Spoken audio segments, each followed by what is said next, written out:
Nesta quinta-feira retomamos o Bíblia Fala para voltarmos outra vez a abrir a Palavra de Deus e podermos retirar alguns conceitos muito importantes para a nossa vida. Estamos a estudar a primeira Epístola de Pedro, é com ela que nós vamos continuar, mas hoje não vamos ler propriamente uma passagem de Pedro, vamos ler uma passagem de Paulo, porque Paulo também escreveu coisas muito interessantes e, no fundo, quando jogamos umas com as outras e as juntamos, nós vemos que realmente a Bíblia é um todo e precisamos de olhar muitas vezes para o todo para compreendermos especificamente alguma passagem. Por isso, eu gostava, neste momento, de o convidar a si a abrir a sua Bíblia em Gálatas, capítulo 3. Portanto, vamos a uma das cartas de Paulo aos Gálatas, capítulo 3, para lermos o versículo 27, que diz: porque todos quantos fostes batizados em Cristo, vos revestistes de Cristo. Bom, Pedro, não vamos falar do batismo, isto já falámos aqui em outras ocasiões, mas olhando para tudo aquilo que nós já falámos de Pedro e sobre o que ele escreveu das relações humanas entre os senhores e os escravos, os maridos e as esposas, os governantes, os políticos, as autoridades, se juntarmos a isto o muito que o apóstolo Paulo também escreveu, como é que os apóstolos olharam para as questões sociais? Nestes vários textos que ao longo até aqui nesta semana abordámos de facto o apóstolo Pedro, portanto toda esta porção, não é, que vai desde o final do capítulo 2 até e o capítulo 3, nós percebemos que realmente para a Igreja a condição social e os vários contextos em que as pessoas tinham que se confrontar no seu dia-a-dia era um desafio enorme para a fé cristã. Temos que concluir isso de uma maneira muito básica.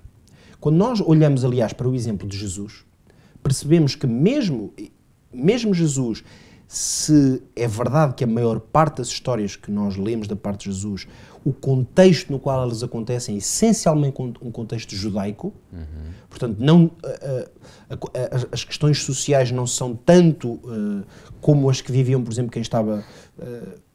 os gentios que estavam essencialmente debaixo do Império Romano e das condições que esse Império tinha estabelecido.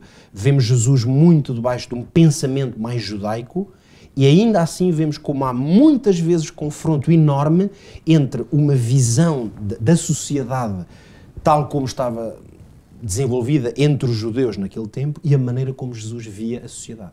Claro. E aí vamos encontrar Jesus de forma muito clara a entrar. E Jesus, eu diria que muitas vezes ele até foi mais ousado do que os apóstolos, através dos seus discursos ou do seu exemplo, em muitas vezes entrar em ruptura com uma certa visão da sociedade que muitas das autoridades judaicas, sobretudo, tinham desenvolvido. Nós percebemos, portanto, que quando Deus se revela ao ser humano e quando nós percebemos os princípios do governo de Deus, isso é uma coisa que nós entendemos na Bíblia desde o princípio. Aliás, quando lemos os primeiros 2 capítulos da Bíblia, Gênesis 1 e 2, nós percebemos quais são alguns dos fundamentos do governo de Deus. Claro. É muito interessante fazer essa análise. Significa que, para sermos coerentes, quando nós fazemos uma leitura da Bíblia, de muitas das circunstâncias que vamos encontrando ao longo da história, porque a Bíblia percorre um período histórico bastante... São milénios que se passam durante o período em que a Bíblia narra. 1500 anos foi o tempo de redação, não é? Exatamente. Ela inclui ainda, claro, um período mais abrangente da história, claro. Não é? Perto dos 4000 anos. Exatamente. Isto significa que, ao longo de todo esse período, nós conseguimos aperceber até que ponto as sociedades, tanto aquelas em que o povo de Deus viveu e com quem interagiu, como sociedades à volta, digamos assim, percebemos o quanto elas se afastaram do ideal de Deus. Claro. É por isso que, para perceber o contexto de muitas das palavras dos apóstolos, ou mesmo das atitudes de Jesus, ou das mensagens dos profetas, nós deveríamos constantemente fazer esta comparação. Como é que a organização da sociedade, o contexto cultural e social do tempo em que o apóstolo escreveu, disse ou pregou, como é que ele se compara com o ideal de Deus que nós encontramos em Gênesis no capítulo 1 e 2. E se fizermos esta comparação, isso vai nos ajudar a erradicar algum pensamento, se existir e temos que admitir que no mundo cristão existe ainda muito, em muitos contextos, este pensamento de tentar endeusar ou considerar como inspiradas algumas ideias sociais ou da organização da sociedade que estão registadas como se elas correspondessem ao ideal de Deus. Um exemplo clássico é a condição da mulher. Nós, se lermos o que está registado na Bíblia, escrito no contexto do primeiro século, ou escrito no contexto das sociedades babilónicas, ou quando Israel estava confrontado com esses períodos nas várias sociedades, nós vamos entender claramente que quando lemos Gênesis 1 e 2, percebemos que nada do que está ali acerca da relação entre homem e mulher corresponde ao que está registado em termos do contexto e das circunstâncias quando o apóstolo Pedro ou o apóstolo Paulo escrevem. Claro. Tentando dar um exemplo concreto. Quando nós lemos em Gênesis capítulo 1 e 2, o que é que nos é dito? Que Deus criou o homem, ser humano. E diz, à imagem de Deus os criou, macho e fêmea os criou. Portanto, a primeira afirmação que é feita da parte de Deus sobre este tipo de relacionamento social, os dois géneros são colocados exatamente na mesma posição. Foram criados à imagem de Deus. Não foi um que foi criado à imagem de Deus e o outro menos. Para percebermos, isto parece quase ridículo estar a dizer isto, mas para dizer que no que diz respeito ao processo de criação, em que o fundamental em relação à criação do ser humano, portanto aquilo que o distingue de toda a outra criação, é que ele foi criado na imagem de Deus, não há diferença. E não é o facto de Adão ter sido criado primeiro que tenha mais importância aos olhos de Deus não, que o segundo? Naturalmente. Até que nós já lá podemos chegar. Mas repara que logo a seguir a isto, portanto, é esta primeira parte que é a natureza da criação, portanto, a imagem de Deus está refletida em macho e fêmea. Logo a seguir vemos a parte mais pragmática, que é a maneira como o homem, macho e fêmea, vão viver. E aí a primeira coisa que Deus vai dizer ao homem, macho e fêmea, estamos no capítulo 1, portanto, ainda não temos a compreensão de que Deus criou primeiro o homem e depois a mulher. Isso só vem no capítulo 2. Portanto, que é em que Deus vai como que aprofundar a narrativa e dar-lhe mais detalhes. No capítulo 1 esse detalhe não existe. Exato. Quando Deus diz vamos criar o homem e criou à sua imagem e semelhança, está sempre a falar do homem e da mulher. Por isso é que é importante que esteja registado macho e fêmea. Claro. Para percebermos que não é a história do capítulo 2. A seguir, o que Deus diz é que deu-lhes indicações sobre como é que seria a vida deles. E a primeira indicação que Deus lhes dá é dominai sobre toda a criatura, as aves do céu, os animais na terra, os peixes no mar. Eles serão submissos, dominai sobre eles. Ora, aparece um plural. Então, as relações de autoridade na sociedade ideal estabelecida por Deus estabelecem-se da seguinte forma. O ser humano, macho e fêmea, no topo da organização da sociedade, que dominam sobre o quê? O resto da criação. Isto significa que no relato da sociedade ideal criada por Deus, não existe uma estratificação dos relacionamentos entre macho e fêmea. Porque o plural dominai foi atribuído aos dois quando Deus lhes explicou como é que seria a sua relação com o resto da criação. E mesmo nesse dominar a criação não significa subjugar a criação. Claro, evidente, não está criou uma explorar, responsabilidade é responsabilidade, nós sabemos, é mordomia, é cuidar, Exatamente. É guardar. Mas aí está claro que há uma diferença de forças. Claro. Portanto, uma classe domina sobre a outra.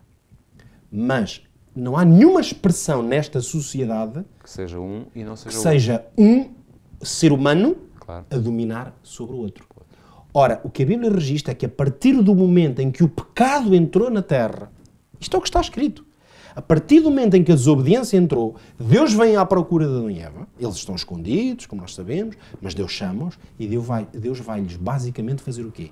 Uma espécie de antecipação de como é que a sociedade agora, sob o domínio de Satanás, porque é isso que se trata, claro. A sociedade pós-capítulo 2 de Gênesis é uma sociedade dominada por Satanás, porque ele tornou-se, digamos, a autoridade nesta terra, foi aí que ele se tornou príncipe deste mundo.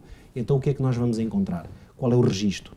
É precisamente aí capítulo 3, que Deus vai falar a Adão e vai falar a Eva e vai mostrar-lhes que as relações ou a maneira como a sociedade está organizada vai mudar. E o que é que vai dizer nessa altura? Vai dizer à mulher, pela primeira vez, que o marido dominará sobre ela. A palavra dominar deixa de estar usada num plural para falar do ser humano e o resto da sociedade, das criaturas, para falar na maneira como os homens se relacionariam entre si, neste caso, homem e mulher. E podemos dizer que esta realidade vai se estender, infelizmente, para além da relação homem-mulher, porque se ficasse só aí não era mau. Mas à medida que a sociedade evoluiu, este domínio vai exercer-se aonde? Sobre homens, sobre outros homens. É por isso que depois vamos conhecer escravatura, vamos conhecer sociedades que vitimizam outras sociedades, por exemplo, nações, não é? Que guerreiam e dominam outras nações. Portanto, a ideia de que classes de seres humanos dominam-se entre si vai se tornar, digamos, o padrão do desenvolvimento da sociedade humana. Mas de uma forma sempre errada, porque este verbo dominar aqui, ou este termo que o Senhor Deus emprega, é exatamente com a mesma raiz em hebraico, quando ele diz que o homem e a mulher dominariam sobre toda a criação. Exatamente. Ou seja, tornar o outro feliz. Mas não foi isso que aconteceu, ou seja, nós fomos para um caminho completamente diferente daquele que era o plano de Deus. É o domínio que Satanás quer exercer. Exatamente. No fundo, agora nota, isto é muito interessante porque foi o domínio que Deus tinha sobre os anjos que Satanás não aceitou. Exatamente. É esse domínio que não é exercido para subjugar, é para fazer feliz. Claro. Como Satanás não aceitou nem esse tipo de domínio da parte de Deus, ele introduziu, digamos, no universo uma forma de domínio que lhe é própria, que é de subjugação e humilhação. Então nós, ao longo da Bíblia, o que é que vamos encontrar? A partir de Gênesis capítulo 2 para a frente, todo o desequilíbrio na sociedade está estabelecido por causa de ou dominas na lei, na forma como Deus domina, ou então dominas como Satanás domina. Claro. Então, o nosso tempo terminou, mas vamos voltar a Pedro e a Paulo para dizer o quê?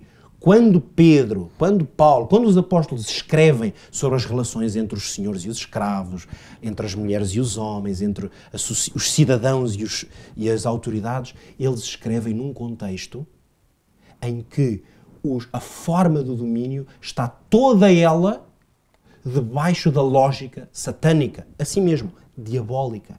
E é assim que nós temos que ler toda a conjuntura social e de relações sociais que está na Bíblia, elas são escritas dentro deste contexto. E que infelizmente também entra na Igreja. Por isso, na Igreja, nós tantas vezes temos dificuldades com questões de relacionamento social, quando, por exemplo, classes nas igrejas acham que dominam sobre as outras. Exato. É sempre a mesma forma. É a autoridade e o domínio no espírito de Satanás que entram dentro daqueles espaços onde Deus planeou e projetou a relação perfeita, claro, onde o domínio não se exerce assim. Creio que esta é uma explicação muito útil para perceber o que Pedro escreveu a este respeito. Claro, sem dúvida.